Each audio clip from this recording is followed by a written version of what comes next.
मित्रांनो, तुमचं पुन्हा एकदा सुमिरित मराठी ह्या यूट्यूब चॅनेलवर स्वागत आहे. आजची कथा सुरू करण्यापूर्वी जर कोणी ह्या चॅनेलवर पहिल्यांदाच आले असाल आणि अजूनही सबस्क्राईब केले नसेल तर नक्की सबस्क्राईब करा. धन्यवाद.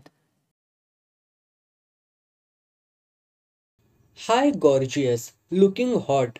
प्रणालीनं कॉम्प्लिमेंट्स दिल्या आणि ईशाच्या गालावरती गोड खळी पडली. आय हाय, मैं मर जावा. प्रणाली तिच्या टेबलवरती बसली आणि तिनं ईशाच्या दोन्ही गालांवरून हात फिरवून ते आपल्या ओठांपाशी नेऊन म्वा असा किस घेतल्यासारखा आवाज केला. ईशाला थोडं ऑकवर्ड वाटलं, पण आता तिला याची सवय झाली होती. प्रणाली अशीच होती, बिनधास्त, बोल्ड आणि एकदम फटाका. नव्या ऑफिसमध्ये जॉईन केल्याच्या पहिल्या दिवसापासून ईशाची तिच्याशी मैत्री झाली होती. तिचं हे बेधडक वागणं, बोलणं ईशाच्या स्वभावापेक्षा थोडं वेगळं होतं, पण तरीही ती मनानं चांगली असल्यामुळे ईशानं आता त्याची सवय करून घेतली होती. आशिष सर आल्यावरती तुला अशाच कॉम्प्लिमेंट्स मिळणार आहेत, म्हणून मी आपलं तुझं वॉर्मअप करून ठेवते, प्रणाली डोळा मारीत म्हणाली. ऑफिसमध्ये कुणासमोर काहीही बोलायला प्रणाली घाबरत नसे, त्यामुळे तिला जरा हळू बोल, ऑफिस आहे हे सांगूनही काही फरक पडणार नाही याची ईशाला कल्पना होती. शेवटी प्रेमानं बोलत ईशानं तिला कटवलं आणि ती प्रोजेक्ट रिपोर्टवरती काम करायला लागली. व्यवस्थित टापटीप राहणं ईशाला आवडायचं, त्यामुळे तिचं सौंदर्य आणखीनच खुलायचं. त्याबद्दल तिला काही वेळा कॉम्प्लिमेंट्स मिळायच्या, काही वेळा टोमणे ऐकून घ्यायला लागायचे, गॉसिपही व्हायचं. ईशा या ऑफिसमध्ये तशी नवीन होती. तिचा घटस्फोट झालेला आहे आणि ती आता एकटी राहते ही माहिती ऑफिसमध्ये गॉसिपसाठी पुरेशी होती. त्यातून ती एवढी अप टू डेट राहते, मॉडर्न कपडे घालते, दिसायला तर सुंदर आकर्षक आहेच, हा त्या गॉसिपची रंगत वाढवण्यासाठीचा मालमसाला होता. ईशा अर्थातच या गॉसिपकडे, टोमण्यांकडे लक्ष देत नव्हती. तिच्यासाठी तो चिंतेचा विषय नव्हताच मुळी. तिला टेन्शन होतं ते. ईशाने प्रोजेक्ट रिपोर्ट पुन्हा एकदा तपासला. काही ठिकाणी आकड्यांची गडबड वाटत होती, तिथे दुरुस्त्या केल्या, महत्त्वाचे पॉइंट्स हायलाइट केले आणि सगळं काम झाल्यावर तो सेव्ह करून ठेवला. तिचा टीम हेड आशिष आज थोडा उशिरा ऑफिसला आला, पण आल्या आल्या सवयीप्रमाणे त्याने ईशाला केबिनमध्ये भेटायला बोलावलं. ईशानं टेबल आवरलं, कपडे ठीकठाक आहेत ना याची खात्री केली आणि प्रोजेक्ट रिपोर्टची फाईल घेऊनच ती आत गेली. लुकिंग फ्रेश अँड स्टनिंग, आशिषने तिला ग्रीट केलं. खरं तर आपण नेहमीच्या ऑफिस वेअरमध्ये काही स्टनिंग वगैरे दिसत नाहीये याची तिला कल्पना होती. ती फक्त हसली. आशिष तिचा सिनियर असला तरी तो टिपिकल बॉस नव्हताच मुळी. आपल्या टीममधल्या मेंबर्सशी तो खेळीमेळीनं वागायचा. काम झालं नाही तर ओरडायचा, पण तेवढ्यापुरतंच. दोघांची पहिल्यापासूनच चांगली मैत्री झाली होती. त्यानंच तिला अरेतुरे करायलाही सांगितलं होतं. लोक त्यावरून काही वेगळे अर्थ काढत असले तरी त्याचीही तिला पर्वा नव्हती. आपण आपल्या कामाशी आणि वागण्याशी प्रामाणिक असावं हेच तिचं तत्व होतं. बाय द वे, आपलं गेल्या आठवड्यात सबमिट केलेलं प्रपोजल क्लायंटला आवडलं. आपल्याला त्यांची ऑर्डर मिळाले. आशिषने तिला गुड न्यूज दिली. तिचं अभिनंदनही केलं. त्यानिमित्त आजच संध्याकाळी क्लबमध्ये एक छोटीशी पार्टी ठेवल्याचं त्यानं सांगितलं. आपल्या टीमसाठीची पार्टी आहे, तुला यावंच लागेल, त्यानं तिला आग्रह केला. खरं तर आज ईशाला एका कौटुंबिक कार्यक्रमाला जायचं होतं, त्यामुळे तिची थोडी घालमेल झाली. पण या प्रोजेक्टच्या यशात खरंच तिचा सिंहाचा वाटा होता, त्यामुळे त्याचं यश सेलिब्रेट करण्यासाठी तिला जाणं भागच होतं तिथे. रात्री बरोबर 8 वाजता सगळे आशिषच्या फ्लॅटवरती जमले. आशिष सुखवस्तू कुटुंबातला, पण स्वतःच्या कर्तृत्वावरती मोठा झालेला मुलगा. श्रीमंत वस्तीमधल्या आलिशान फ्लॅटमध्ये तो राहायचा. आशिष स्वच्छंदी माणूस होता. लग्नाबिग्नाच्या फंदात तो कधी पडलाच नाही. वडील नव्हते. आई एका NGOच्या कामासाठी देशभर फिरायची.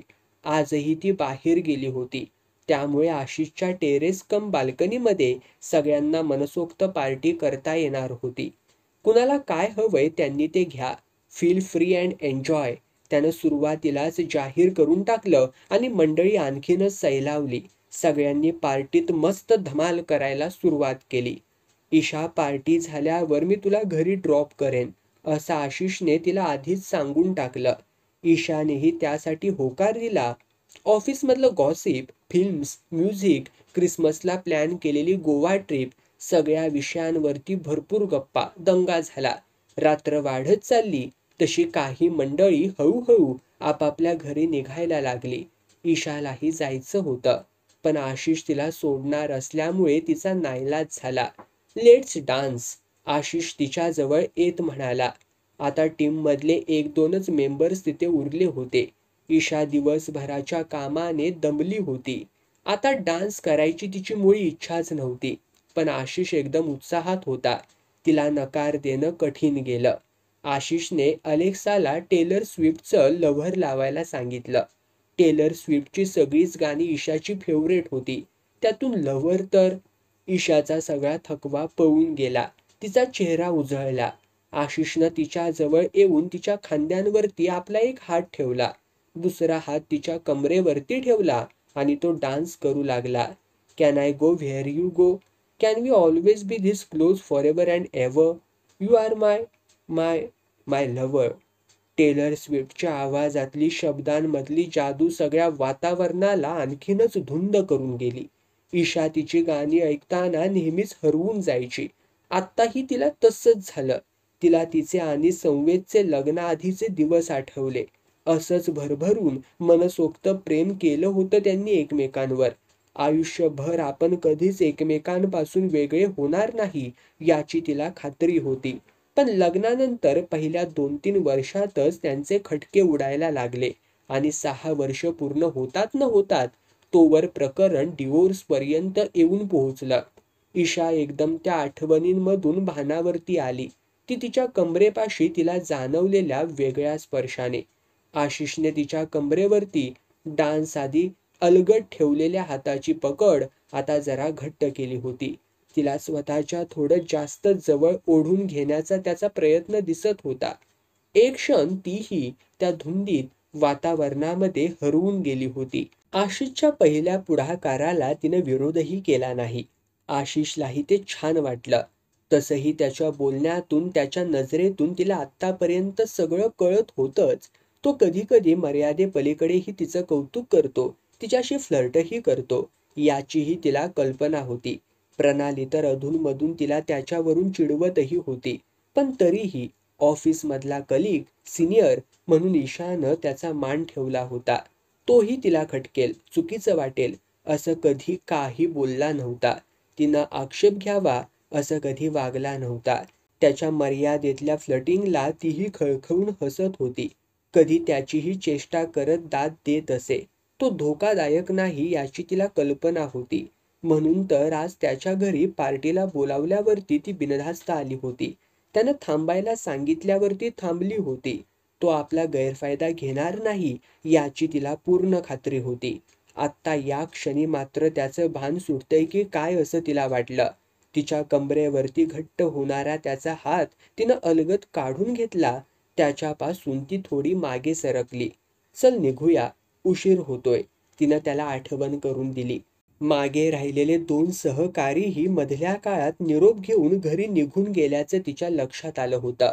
कम ऑन, थोडा वेळ, तुझं फेवरेट गाणं तर संपू देत ना, तो आग्रह करत म्हणाला. तसा तिचा नाईलाज झाला. त्यानं पुन्हा तिला जवळ घेतलं. यावेळी तिच्या कमरेवरची त्याची पकड जरा आणखीनच घट्ट झाली आणि त्यानं तिच्या ओठांपाशी ओठ आणले. एका क्षणी ती सुद्धा थोडी हरवल्यासारखी झाली. एका सेकंदाचा अवकाश आणि दोघांचे ओठ एकमेकांमध्ये मिसळून गेले असते, पण त्याच वेळी ती थांबली. एकदम झटका बसावा तशी मागे सरकली. काय झालं? आशिषने विचारलं. काही नाही, निघूया आपण, ती म्हणाली. ईशा, कम ऑन, तू रागावली आहेस का माझ्यावरती? नाही. मग? आपण दोघं एकमेकांचे चांगले मित्र आहोत. एवढा छान मूड आहे, मौका भी है और दस्तूर भी. मग तुला प्रॉब्लेम तरी काय आहे? फक्त एवढंच लागतं का जवळ येण्यासाठी? व्हॉट डू यू मीन? अरे तूच म्हणालास की आपण एकमेकांचे चांगले मित्र आहोत. फक्त मित्र असणं एवढंच पुरेसं नसतं ना रे. त्या पलीकडेही खूप काही असतं, ते नाहीये आपल्यात. अगं तेच तर म्हणतोय, ते नाहीये तर क्रिएट करायला काय हरकत आहे? हे बघ, तुला माझी कंपनी आवडते, मला तर तू आवडतेसच आणि कमिटेड रिलेशनशिप करूया असं कुठे म्हणतोय मी? एवढा पुढचा विचार कशाला गं करायचा? पुढचा नाही आत्ताचा विचार केला तरी मला ह्यातलं काहीच करावंसं वाटत नाहीये आशिष. प्लीज, आपल्यात तसं काही झालं तर आपली मैत्री राहणार नाही हेही मला जाणवतंय. असं का म्हणतेस तू? आपल्याला एकमेकांच्या सगळ्या गोष्टी आवडतात आणि तुलाही गरज आहे ह्याची. ईशा, कितीतरी दिवस तू या सुखापासून लांब राहिली आहेस. हे बघ, मी तुला काही फोर्स करत नाहीये किंवा तुला कन्व्हिन्स करण्यासाठी छान छान बोलत नाहीये. पण मला वाटतंय की it's okay, fine, let's go with the flow. मी सुद्धा तुझ्यावरती कुठलाच आरोप करत नाहीये, संशयही घेत नाहीये. तू मनानं चांगलाच आहेस, पण तरीही आपण फक्त मित्र आहोत हेच सत्य आहे. आशिष, आणि छान मित्र राहूयात रे आपण.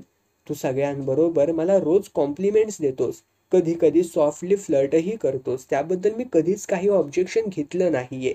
आजही तुझ्या सांगण्यावरून इथे तुझ्या घरी थांबले, तुझ्याबरोबर डान्सही केला.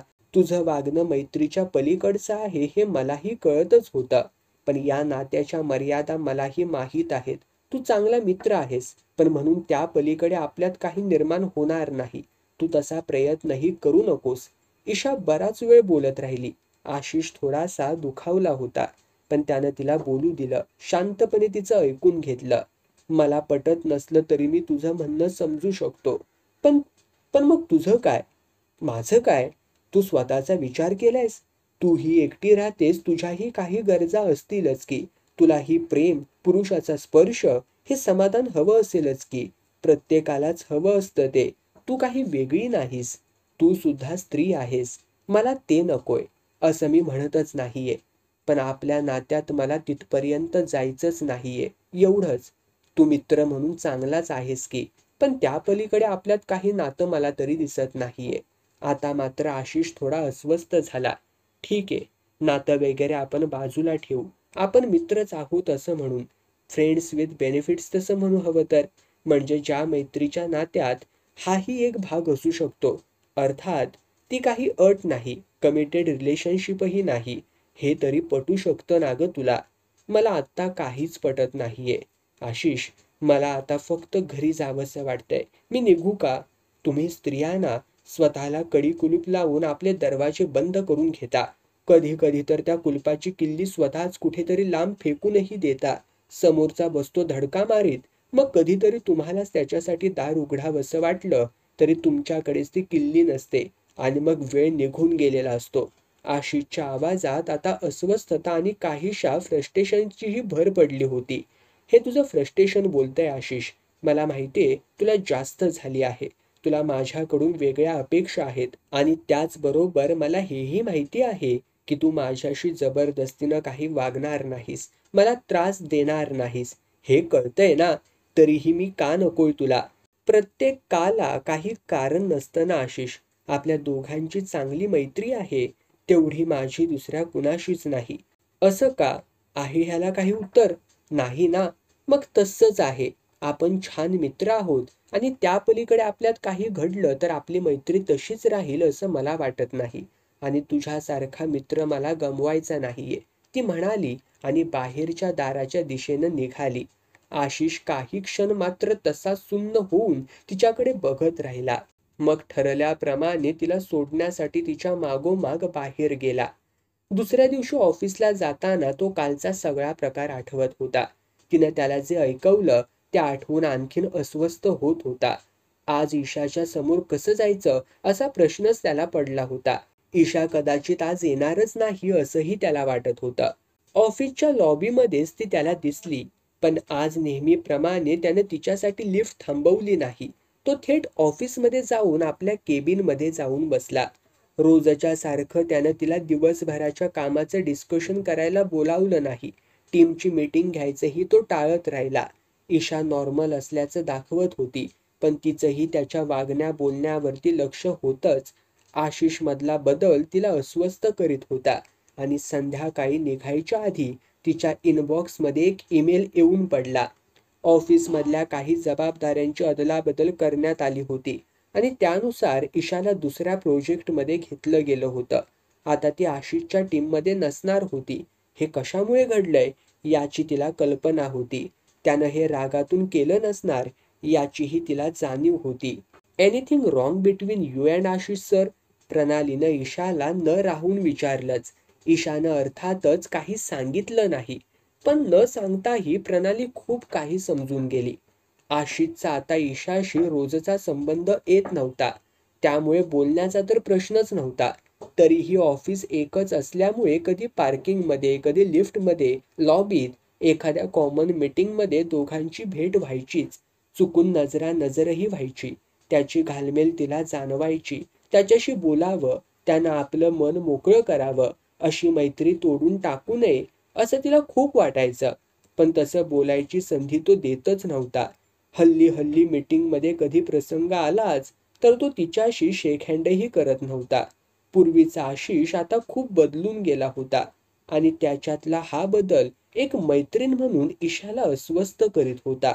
तिला त्याचा मोकळा ढाकळा स्वभाव, सगळ्या टीमला एकत्र घेऊन जाण्याचं त्याचं कौशल्य, सगळ्यांशी त्याचं दिलखुलास वागणं आठवत होतं. ती या ऑफिसमध्ये जॉईन झाली. त्यानंतर पहिल्या 10 दिवसांतच त्यांच्या टीमने एक मोठं डील क्रॅक करून कंपनीसाठी एक चांगला प्रोजेक्ट मिळवून दिला होता. त्यावेळी आशिषनं आनंदानं ईशाला मिठी मारली होती. अगदी मीटिंगमध्ये सगळ्यांच्या समोर. कुणालाही त्यात काही खटकलं नव्हतं. अगदी ईशा आणि आशिषलाही त्या मिठीत एक आश्वासन होतं, उत्स्फूर्तता होती, ऊर्जा होती. त्या पलीकडे काहीही नव्हतं. त्या पलीकडचं काही त्याच्या मनात कधी रुजलं असेल आणि त्यावरून चांगली मैत्री तोडण्या एवढ्या टोकाला तो का गेला असेल, हे ईशाला अजूनही कोडच वाटत होतं. असेच दिवस जात राहिले. कामाच्या व्यापाबरोबरच दोघांच्या मनातली ती आठवण आणि दोघांची मैत्रीही आणखी धुसर होत गेली. ऑफिसपुरते व्यावसायिक संबंध राहिले. ईशा ही ऑफिसमध्ये झपाट्यानं प्रगती करत गेली आणि तिच्या मेहनतीचं फळ तिला मिळालं. एके दिवशी तिला स्वतंत्रपणे एक प्रोजेक्ट हँडल करायला दिला गेला. 4 जणांची एक टीम तिला मिळाली. ईशाला प्रचंड आनंद झाला. तिनं ऑफिसमधल्या आपल्या सहकाऱ्यांना एक छोटीशी पार्टी द्यायचं ठरवलं. आशिषनेही या पार्टीला यावं अशी तिची इच्छा होती. तो येण्याबद्दल ती थोडी साशंकच होती, पण तरीही तिनं त्याला निमंत्रणाबरोबरच एक पत्रही पाठवलं. प्रिय आशिष, माझ्या छोट्याशा अचिव्हमेंटबद्दल एक पार्टी ठेवते. सगळ्यांच्या शुभेच्छांबरोबरच तू सुरुवातीच्या काळात ऑफिसमध्ये मला जो गायडन्स दिलास, जे शिकवलंस, त्यामुळेच मी इथपर्यंत आले आहे. तुझ्यासारखा सिनियर, तुझ्यासारखा कलिग मिळणं आणि तो चांगला मित्रही असणं, यासाठी मात्र नशीबच लागतं. आपली मैत्री तुटावी असं मला कधीच वाटलं नव्हतं. पुढच्या काळातही मित्र म्हणून तू मला माझ्या आयुष्यात हवा आहेस. तू म्हणतोयस त्या अर्थानं नाही, पण वेगळ्या अर्थानं आपण फ्रेंड्स विथ बेनिफिट्स होतो, आहोत आणि असू शकतो. आपली मैत्री एकमेकांना खूप समृद्ध करणारी, नवीन ऊर्जा देणारी आहे. ती अशीच कायम राहू देणार. पार्टी तुझी वाट बघते, नक्की ये. पार्टी ईशाच्या शिस्तीप्रमाणे वेळेत सुरू झाली. तिच्या आधीच्या टीममधले, आत्ताच्या टीममधले सगळे जण आले. तिला प्रतीक्षा होती ती आशिषची. तो येईल अशी आशा तिचं एक मन निर्माण करत होतं. त्याच वेळी दुसरं मन त्या आशेवर पूर्ण बोळा फिरवत होतं. तो अजिबात येणार नाही असा पुकारा करीत होता. काही क्षणच या अस्वस्थतेत गेले आणि आशिष तिला येताना दिसला, तिच्या फेवरेट पार्टी वेअरमध्ये. तिचा चेहरा एकदम उजळला. ती धावतच त्याच्याकडे गेली आणि त्याच्याजवळ आल्यावरती थोडी थबकली. तिने स्वतःला सावरलं. एक क्षणच दोघांची नजरानजर झाली. आता तो फॉर्मल शेकहँड करून आपल्याला ग्रीट करेल असं तिला वाटलं होतं. त्यासाठी तिचा हात सराईतपणे पुढेही आला, पण त्यानं तिला मिठी मारली. Congratulations and best wishes. Finally तू जिंकलीस, ग्रेट, असं म्हणत त्यानं तिच्या पाठीवरती थोपटलं. तिनेही त्याच्या शुभेच्छा मनापासून स्वीकारल्या. ईशाचे आई वडील, तिच्या घरचीही काही मंडळी आसपास आहेत हे आशिषच्या पटकन लक्षात आलं आणि तो थोडा ऑकवर्ड होत तिच्यापासून दूर झाला. आई बाबा, तुमची ओळख करून देते, हा आशिष माझा सिनियर आहे, पण basically he is a very good friend of mine, Isha म्हणाली. तिचे डोळे त्यावेळी विलक्षण चमकत होते.